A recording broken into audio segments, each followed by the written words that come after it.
Olá pessoal, tudo bem? Hoje a resolução é do Enem 2019, segunda aplicação.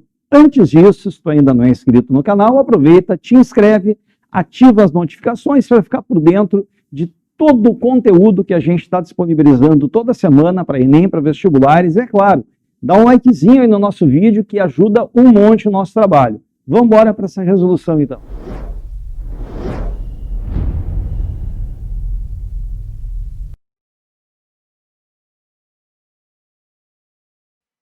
E essa prova do Enem 2019, segunda aplicação, começa com uma questão bastante interessante, que na realidade é uma questão interpretativa. Não há necessidade do aluno ter conhecimento de conceitos físicos ou até geográficos para que ela seja resolvida. Porque todo esse texto explica corretamente que o aluno precisa avaliar nesse gráfico para ver qual dessas respostas é a resposta correta. Vamos dar uma olhada. Ele está dizendo que o estudante leu num site da internet que os povos antigos determinavam a duração das estações do ano, observando a variação do tamanho da sombra de uma haste vertical projetada no solo. Isso ocorria porque, se registrarmos o tamanho da menor sombra ao longo de um dia, meio-dia solar, esse valor varia ao longo do ano e permitiu aos antigos usar esse instrumento, claro que rudimentar, como um calendário solar primitivo. O estudante leu, e agora é importante, tá, gente? Isso tem que ser sublinhado na prova, tá? Fica ligado. Que ao longo do ano, sempre ao meio-dia solar, 1, a sombra é máxima no solstício de inverno, e 2, a sombra é mínima no solstício de verão. Então, tendo a haste, dependendo se eu tenho solstício de inverno, solstício de verão, o tamanho da sombra que eu tenho aqui embaixo, ela vai mudando. Então, quando eu tenho o meu solstício de inverno, que é essa linha que eu tenho aqui, ó, é onde eu formo a maior sombra possível. E quando eu tenho o meu solstício de verão, é onde eu vou formar aqui embaixo a menor sombra possível, e no equinócio, que é o que eu tenho no meio, é onde eu vou formar a sombra de tamanho intermediário. É exatamente isso aqui, que não estava na prova, mas que ele está falando. Mas que o aluno não precisa saber, por quê? Porque está super bem explicado no texto. Agora vamos na proposta.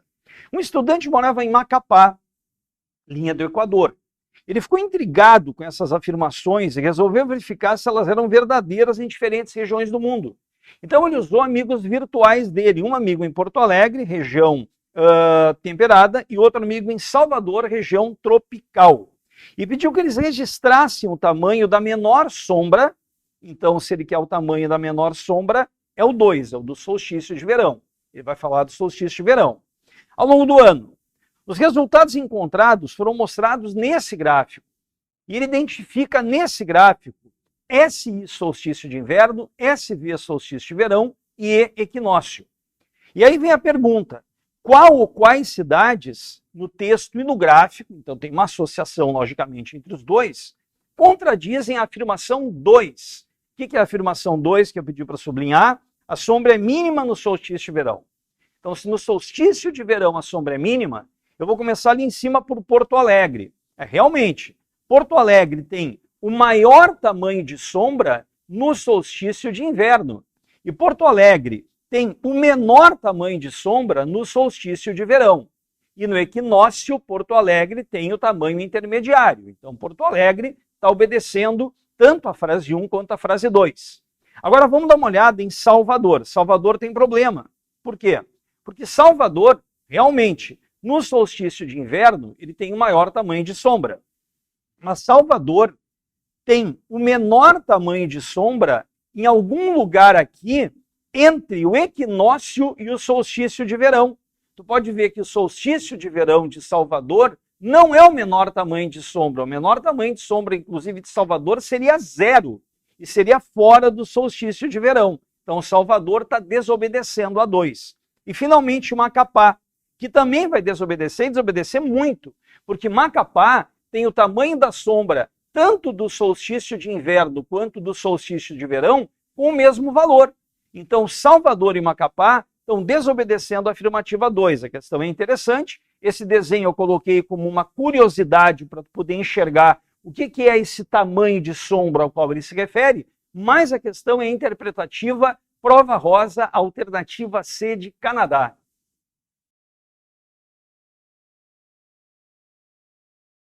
nessa prova rosa, questão 96, a segunda questão, segue falando em Sol, segue falando em órbita.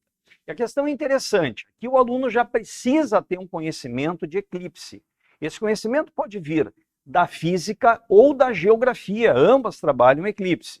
Por exemplo, os nossos alunos do curso têm uma vasta leitura para fazer sobre eclipse quando a gente trabalha a parte de ótica, falar de sombra, de penumbra e assim por diante. O que ele está colocando para vocês é um lance bem interessante, e é interessante até porque eu já fui questionado por algumas pessoas que não são meus alunos, né, como, por exemplo, amigos, em relação a isso que eu vou te falar agora. E esse questionamento ele acontece, ele rola muito em época de eclipse. Olha o que ele está falando. A figura mostra, de forma esquemática, uma representação comum em diversos livros e textos sobre eclipse. O que tem? Tem os raios solares, né? Tem um Sol lá na ponta, e aqui tu tem uma órbita representada entre Lua e a Terra. Mas essa imagem é uma imagem que ela não te dá uma exatidão em relação a planos de órbita de Terra em torno do Sol e de Lua em torno da Terra. E essa figura induz as pessoas a um erro.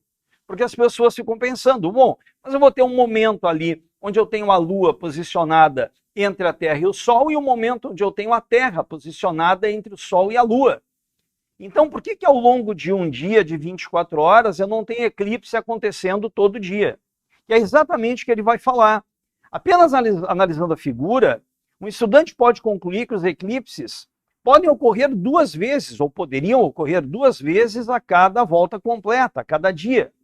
Apesar da figura levar a essa percepção, algumas informações adicionais são necessárias para se concluir que esse eclipse solar e o lunar não vão ocorrer com essa periodicidade, cada um ocorrendo a cada 24 horas. Eu botei aqui um desenho que te auxilia muito nessa percepção. Eu tenho a órbita da Terra em torno do Sol, essa órbita tem um plano, mas eu tenho também uma órbita da Lua em torno da Terra que tem um outro plano. E como esses planos não são iguais, eu preciso de uma periodicidade maior para que ocorra esse alinhamento entre os três e o eclipse se forme. E isso não vai ocorrer a cada 24 horas. E Brasil coloca isso de uma forma muito perfeita. Brasil está colocando ali, ó, os planos das órbitas da Terra e da Lua, eles são diferentes. E esse é o motivo desse alinhamento não ocorrer 2 vezes a cada 24 horas. É uma bela questão, em letra B de Brasil. A questão do foguete, que na prova rosa é a questão 97, eu considero uma questão na régua da tri, ó, lá em cima. Essa é uma questão bem complicada, é uma questão que o aluno tem que ter algumas percepções interessantes. Ele está dizendo que no espaço, e isso é importante porque ele não está sob ação de nenhum campo gravitacional apreciável, um foguete está viajando com uma velocidade v. Essa é a primeira percepção. O aluno tem que ter uma ideia de olhar o desenho, porque a viagem do foguete está acontecendo na horizontal para a direita. O aluno ele tende a pensar que o foguete está sempre viajando no sentido da ponta dele, e não está acontecendo isso. Esse foguete, apesar da ponta dele apontar para baixo, a velocidade v com que ele viaja é uma velocidade para a direita. Então esse é o primeiro ponto que o cara tem que ler na questão e associar ao desenho. O foguete não está viajando verticalmente, o foguete está viajando horizontalmente, galera. Isso é fundamental. Quando ele passa pelo ponto A, a fim de alterar a trajetória, o piloto vai acionar os propulsores do foguete. E aí sim, ele vai empurrar um gás para trás e o gás vai empurrar o foguete para frente. Então ele vai criar uma segunda velocidade no foguete vertical para baixo. E o foguete, ao passar pelo ponto A, além de viajar para a direita, fato esse causado por essa velocidade, também vai ao mesmo tempo descer, vindo para o ponto B. Aí as alternativas te dão a possibilidade de ser uma trajetória curva, tem alternativas que te dão a possibilidade de ser uma trajetória reta. Só que a informação-chave, e na minha opinião é aqui que está o desafio da questão, é que quando ele passa pelo ponto B e o piloto desliga os propulsores, a velocidade final do foguete é superior à raiz de 2v. Aí é que está o detalhe que me faz concluir que eu tive um movimento onde a velocidade v se manteve, afinal de contas os propulsores dão velocidade vertical e não mexem na horizontal. Mas pensa um pouco comigo. Se o foguete tivesse, com os propulsores, ganhado uma velocidade v, a velocidade resultante aqui seria v para a direita, v para baixo, e um Pitágoras daria a raiz de 2v. Mas a velocidade é superior à raiz de 2v. Isso quer dizer que eu tenho v na horizontal e que na vertical eu acelerei desde zero, porque não tinha velocidade vertical, até um valor maior do que v. Então, Alex, por que a certa é letra C? Por que ele tem essa curva aqui?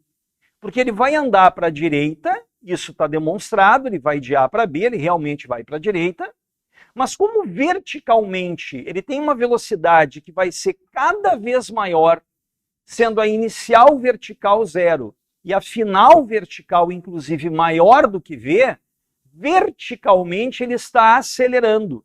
Então, em mesmos tempos, ele vai andar na vertical espaços cada vez maiores. Por isso que no início, verticalmente, ele anda bem pouquinho. Mas se tu olhar aqui no final, verticalmente, ele já começa a andar espaços bem maiores. Por isso que a curva não é uma curva assim, ela é uma curva assim, mostrando que as velocidades verticais iniciais baixas me mostram deslocamentos para baixo pequenos, e que as velocidades verticais finais maiores já me dão, no mesmo tempo, deslocamentos verticais maiores. É uma questão de nível de dificuldade bem elevado. A questão do etanol, na prova rosa do Enem, a questão 99, é uma clássica questão de fazer o aluno calcular. Cara, respira, acha um espaço para cálculo na prova e segue as unidades. A questão fala que o etanol é um combustível renovável, obtido da cana-de-açúcar, é menos poluente, e os combustíveis fósseis, gasolina e diesel, perdem para ele em relação a isso. Ele também tem um rendimento melhor, ele vai percorrer mais quilômetros por litro. E ele vai dar alguns valores que eu marquei para ti, que eu queria que tu marcasse na tua prova. Por exemplo, ele tem uma densidade de 0,8 grama por centímetro cúbico. Ele tem uma massa molar de 46 gramas por mol. E ele libera 1.300 kJ de energia por mol que é queimado dentro da câmara de combustão do carro. Ele permite um rendimento de 20 km por litro em rodovia, um bom rendimento. E ele está pedindo que um carro rode na rodovia 400 km por ele. E ele quer saber qual foi, nessa condição, a energia consumida pelo motorista para conseguir percorrer essa distância. Cara, é trabalhar com as unidades. A primeira coisa que eu vi é que se ele rende 20 km por litro na rodovia e ele tem que andar 400 km, ele vai consumir 20 litros de combustível. Aí vem o detalhe. 1 litro é 10 na menos 3 metros cúbicos. 1 metro cúbico é 10 na 6 centímetros cúbicos. Então eu vou ter que transformar aquele volume para 20 vezes 10 na 3 centímetros cúbicos. Para poder trabalhar com essa densidade que está em grama por centímetro cúbico e chegar a 16 vezes 10 na 3 gramas consumidas nesse deslocamento. A partir do momento que eu tenho 16 vezes 10 na 3 gramas, eu divido por 46 gramas por mol, eu chego naquele valor aproximado de 347 mol. E isso multiplicado por 1.300 kJ por mol, já passando para o mega, tirando 10 na 3 aqui para ficar com 10 na 6, eu chego a um valor aproximado de 452 megajoule. Eu fui trabalhando só com as unidades, eu não tenho que saber nenhuma fórmula de cabeça. Isso é o que chama a atenção nessa terceira questão que nós estamos resolvendo.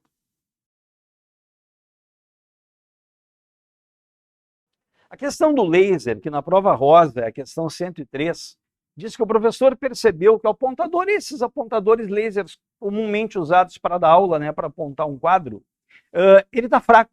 É uma luz monocromática, essa é uma característica do laser, é uma luz de uma frequência só, ela é coerente, ela é em fase, ela tem uma alta densidade energética, são todas características da luz laser, né? Tão importante, cada vez mais usada na prática. Mas esse professor percebeu que a luz estava pouco intensa, sublinha isso, foi lá, trocou a bateria e resolveu o problema.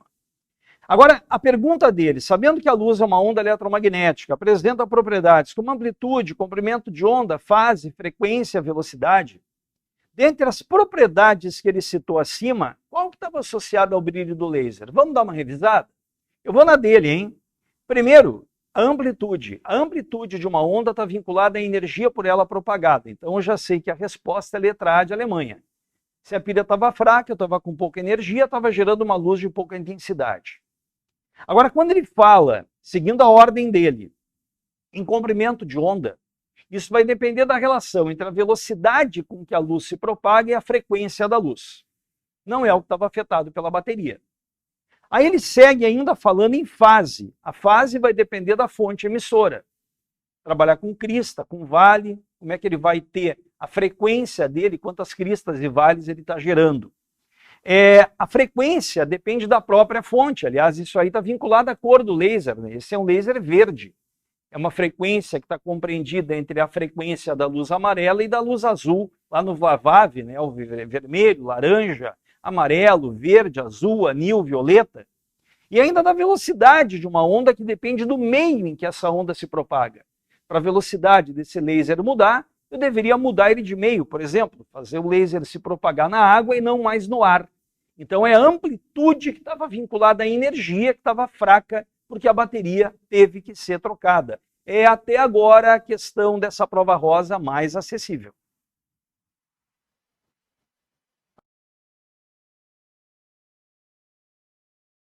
A questão da biomassa é uma questão que gera algumas discussões, né? Gera algumas discussões.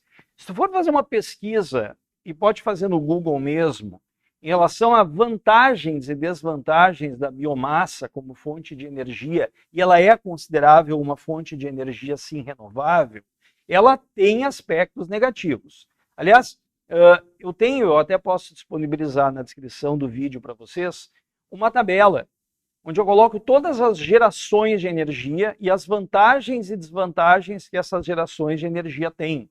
E todas elas têm vantagens e desvantagens. Mas ele está dizendo que em 2014, em São Paulo, foi iniciada uma crise hídrica, eu me lembro até hoje, tu entrava num hotel em São Paulo, tinha adesivo, né? Use a torneira menos, quando for escovar os dentes, feche a torneira enquanto escove os dentes, tome um banho mais rápido, porque realmente a situação lá no Cantareira, que é a fonte principal de recurso hídrico da cidade de São Paulo, estava crítica. Se eu não me engano, o Cantareira chegou a 10, 20% da capacidade dele numa seca. Foi bem complicado. Então, como se agravou essa crise do setor energético, o pessoal começou a reduzir o uso de ar-condicionado, de ventilador, e se intensificou a discussão sobre a matriz energética. O que é a matriz energética, né? Todas as formas que um país tem de chegar no 100% da energia que ele precisa para funcionar. Então, um recurso hidroelétrico, nuclear, uma biomassa, um parque eólico, uma energia fotovoltaica. Sendo assim, a necessidade de se buscar fonte alternativa de energia renovável, que implique em menos impactos ambientais. E a biomassa tem um certo percentual de impacto ambiental, sim, é muito pequeno, mas tem, tá? Então, considerando a informação, qual fonte poderia ser usada? Urânio enriquecido. Cara, essa é uma discussão importante. O urânio vai ser usado numa usina nuclear. Existem físicos, existem engenheiros nucleares, existem pessoas da área energética que acreditam que a energia nuclear é uma forma de energia limpa, não é renovável. Ela é limpa porque ela produz um impacto ambiental baixo, mas ela não é renovável. Então, muito cuidado, porque pode ter cara que pensou, não, usina nuclear. Mas aí, a palavra que nós estamos buscando é renovável. E isso torna ela errada. Cuidado. Carvão mineral não é renovável. Gás natural também não. Combustível fóssil. Óleo diesel, combustível fóssil, não é renovável. É de tudo que eu quero fugir, né? A gente quer ter carro elétrico andando na rua. Ah, mas tudo bem, para produzir a bateria do carro elétrico, tu gera poluição, a bateria usa um material X, mas o impacto ambiental é muito menor do que o combustível fóssil sendo queimado. Então, esses 4 iniciais já estão eliminados. Por eliminação, é Espanha a resposta. Biomassa, que é considerada uma fonte de energia renovável. Te senta agora confortavelmente, aperta o cinto e te prepara, porque nós vamos viajar, galera. Questão 118 da prova rosa. Mas o mais interessante, aquilo que eu estou te falando, vê que eu marquei no texto números com unidades. Embora, por exemplo, um megaparsec possa parecer para ti uma coisa totalmente nova, toda a resolução da questão vem a partir das unidades que eu tenho. Esse é um ponto interessante. Tudo vem a partir das unidades que eu tenho. Dando uma lida, os astrônomos medem a velocidade de afastamento de galáxias distantes pela detecção da luz emitida por sistemas em questão. O que ele está me dizendo é que a lei de Hubble afirma que a velocidade de afastamento de uma galáxia como essa, em quilômetros por segundo, é proporcional à distância dela até a Terra. Então, se eu tenho uma proporcionalidade, eu tenho a velocidade igual a uma constante vezes a distância. O que ele fala é que a constante é a constante de Hubble. E o valor mais aceito, 72 km por segundo sobre megaparsec. E o parsec é uma unidade de distância utilizada na astronomia, que vale aproximadamente 3 vezes 10 na 16 metros. Observações astronômicas determinam que a velocidade de afastamento de uma certa galáxia em relação à Terra é de 1.440 km por segundo. Então, o que eu fiz?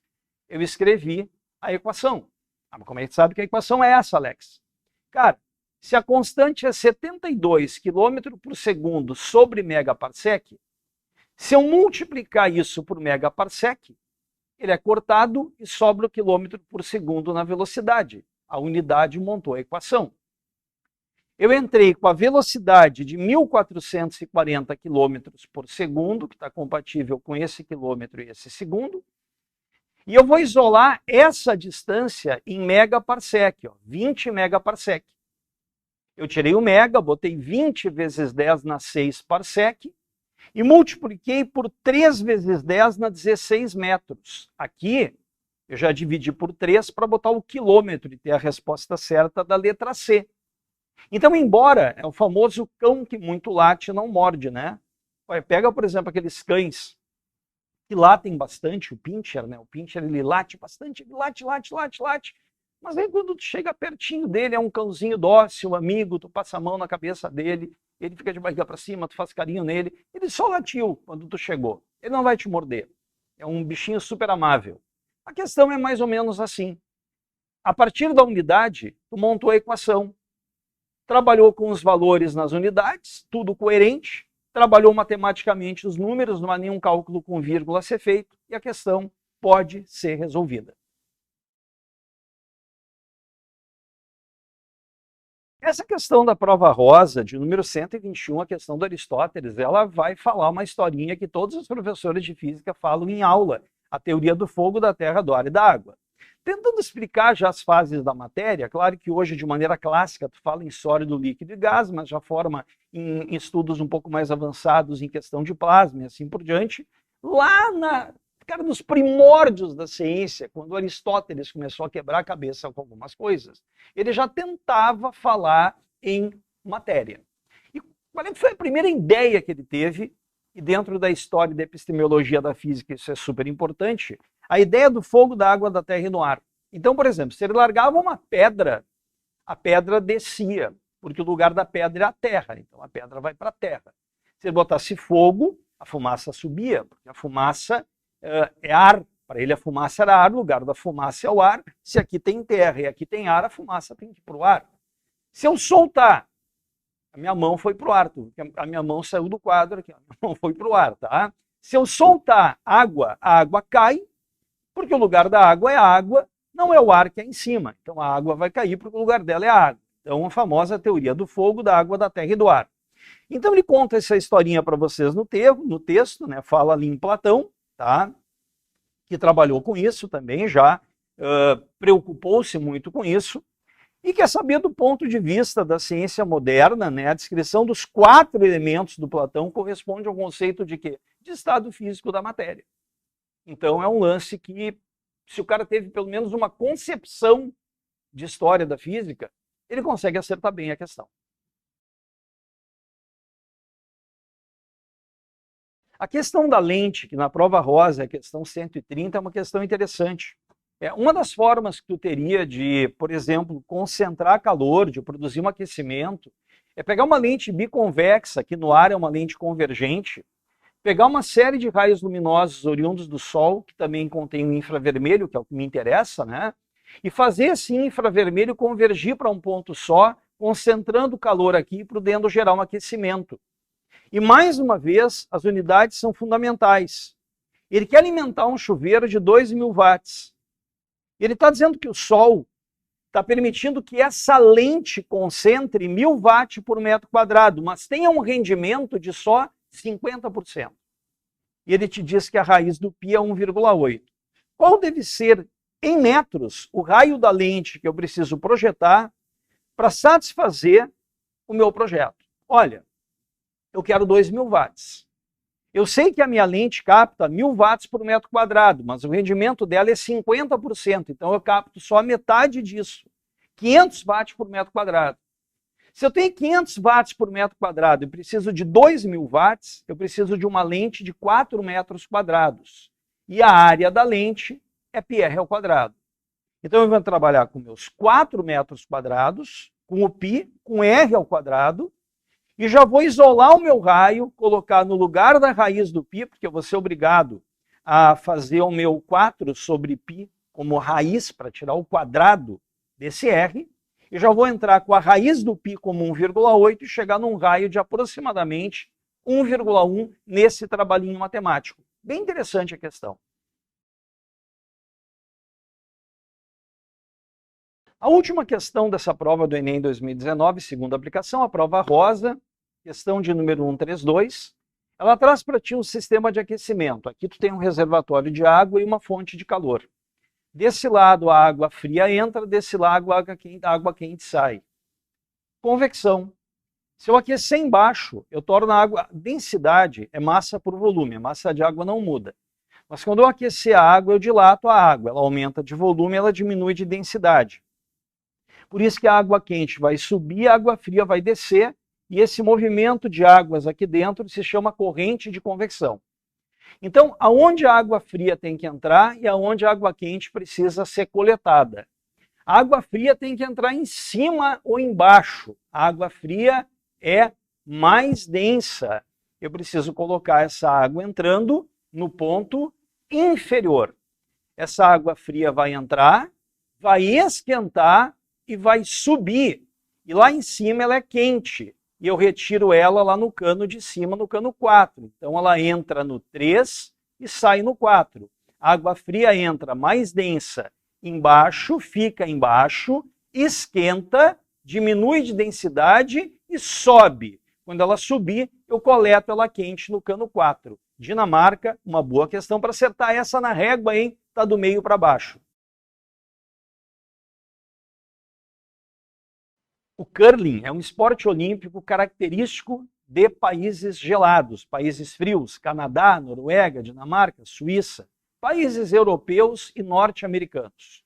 Em Olimpíadas de Inverno, o curling é um dos esportes que dá maior audiência em transmissões de televisão. O jogo consiste em uma pista de gelo, uma pedra, também chamada de disco, um lançador, que é um cara que vai deslizar no gelo com a pedra na mão e soltar, e a ideia é fazer com que várias pedras de cada time entrem em uma circunferência, numa espécie de alvo, e dependendo da posição das pedras de cada time tem uma pedra de uma cor, a pontuação é dada e o time vai ganhar. Porém, além de todo esse cenário que eu narrei, tu tem os chamados varredores, que são atletas que vão deslizar sobre o gelo junto com a pedra e, em determinados momentos, varrer o gelo. O que ele faz quando ele varre o gelo? Ele causa uma menor desaceleração da pedra. Isso ocorre por quê? Porque quando ele varre o gelo, ele está diminuindo o coeficiente de atrito entre a pedra e o gelo. Seja por deixar o gelo mais liso, seja por derreter o gelo no atrito, gerando uma película de água que lubrifica o contato da pedra com o gelo, diminuindo a força de atrito cinética oposta ao movimento, permitindo que ganhe uma velocidade final ao longo de uma distância maior e atinja esse alvo. Bastante interessante a questão, é Brasil a resposta. A força de atrito cinética está sendo diminuída pelo varredor.